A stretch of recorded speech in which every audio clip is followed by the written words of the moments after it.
One of the best ways to set yourself apart as a LEGO builder is to use interesting and creative techniques throughout your models to bring your builds to the next level. So in this video, I'm giving you my top 10 techniques that I used in this build.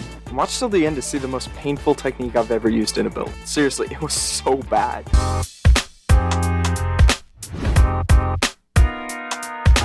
Coming in at number 10 is texture, mainly being all the masonry brick I scattered around.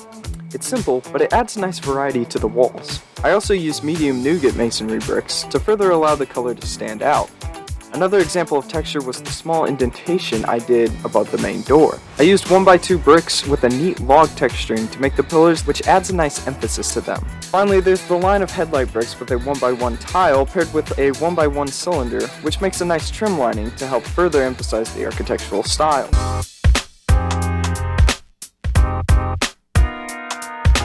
This small detail that's tucked away in the side of the alley underneath the bridge isn't exactly the star of the show. However, this little window build is much more complex than it might seem. The idea started when I began fiddling around with a 1x4 fence piece to use for a window.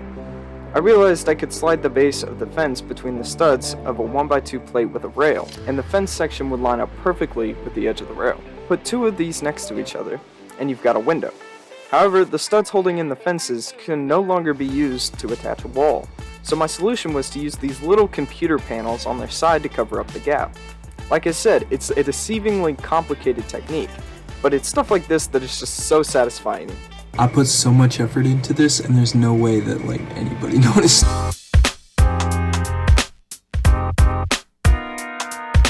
So, as someone who tends to use a decent amount of gray,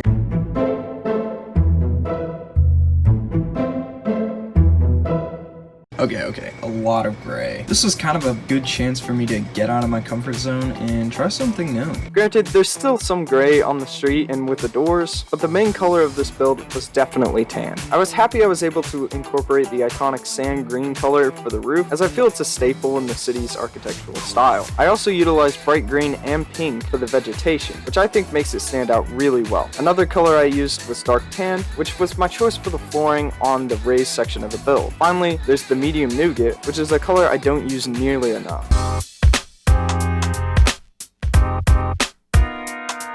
This part is mainly referring to all the extra random details I scattered around the build. The majority of these were various crate designs. The biggest ones were from my previous mocks and have been quite commonplace in the community. Next up, we have this cool custom design that makes use of those shield tiles. There's also this odd 5-piece crate that's pretty small, but I like how it looks. Then finally, there's plenty of classic LEGO crates up on the balcony. Other small details include this cool cloth that's draped over some boxes, a barrier for a clone to hide behind, a small platform design, and this cylinder container that was loosely inspired by LEGO Star Wars The Complete Saga. The last thing I'll mention is this target I threw in next to the main door, which was also inspired by The Complete Saga, and uses a faucet attached to a 2x2 round jumper tile thingy.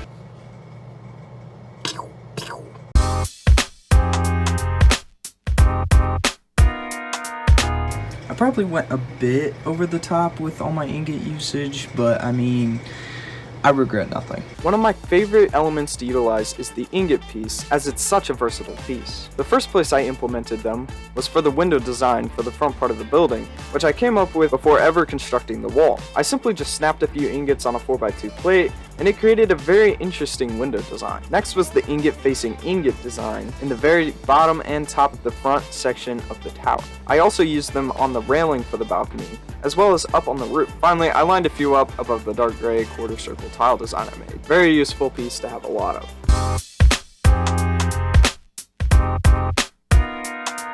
Next up, we got this neat little door design I made right here for the balcony.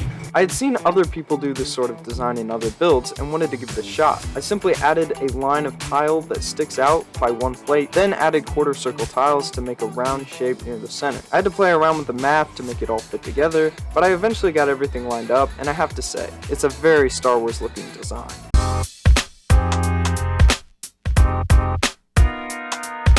So here's part of the build that actually has a lot more genius behind it than you might think.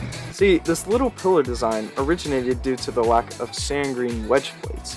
Not only did I not have them, but even if I did, I'm not sure I could have lined them up in a way to where there would have been no gaps. So I had to improvise. My idea was this: if I couldn't create a smooth corner, then I'd just cover it up. I started by placing the bottom headlight brick at an angle, then ran with it from there.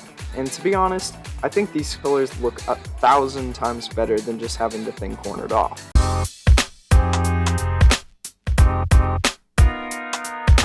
Okay, so if you want to get technical with this one, I may have kind of cheated a little bit. I'd already done a layout very similar to this one with my Ren Varma, but I liked the results so much that I decided to try it out again. The concept originated from my inability to create freeform, but also my need to have a non-rectangular base. I needed a foundation for the MOC that was something interesting and dynamic, so I chose an L shape. Turns out, the effect was really nice. By having the tall tower on the left side stick out more from the rest of the build, it made it feel more exaggerated and imposing. I mean, I'd love to say that that was intentional, but It also provides a nice central rectangle in front of the building where the action takes place. Both of these aspects translated quite nicely over to Theed, and I doubt this is the last time you'll see me use this layout.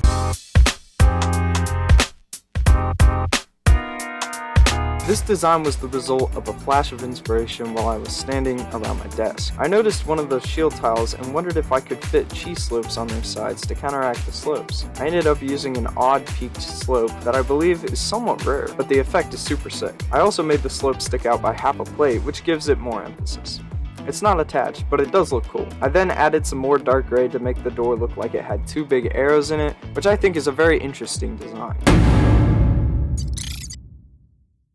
And finally, the moment you've all been waiting for, my favorite technique of the whole build, the vertical carrot stem technique. Now let's be clear, I did not come up with the idea to use carrot stems in bunches to make cool vegetation. However, I believe I'm the first one to use it in a wall instead of the floor, and once you try it, it's pretty obvious why. I learned very quickly that gravity is not my friend. Basically, the idea was to put a hole in the wall and have the carrot stems poke out. I put a plate behind the hole with no attachment and connected as many stems as would fit using 1x1 round plates with holes. From there, I found the biggest gaps and shoved in some flowers connected by 1x1 cylinders. Finally, I filled in the remaining gaps with loose stems. The key is to attach as many stems as possible to minimize the gaps. So hopefully you got inspired or learned something from this, and let me know if you want to see more breakdowns like this in the future. Thanks for watching.